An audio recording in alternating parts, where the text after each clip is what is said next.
मौला कायनात हज़रत अली करमुल्लाह वजह करीम आप इरशाद फरमाते हैं कि मुनाफिक से इंसान काफर मर जाए वो ज़्यादा बेहतर है, क्योंकि दोज़ख में काफर से बदतरीन दर्जा जो है ना वो मुनाफिक का है।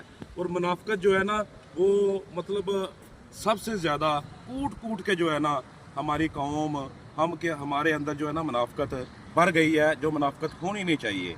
मुनाफिक की सबसे बड़ी जो है ना मौला कायनात फरमाते हैं 3 निशानियाँ हैं। जब बात करता है ना तो झूठ बोलता है। मुनाफिक जब बात करे तो बात पे वो सिर्फ झूठ ही बोलेगा।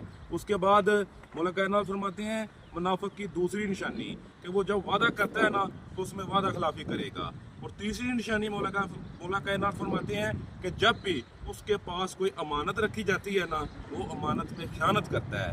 तो मेरे भाइयों, हमें चाहिए कि जो ये ना मुनाफिकत से बचे।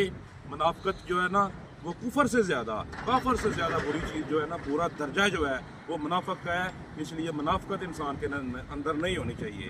अल्लाह आप सबका हामी। अस्सलाम वालेकुम।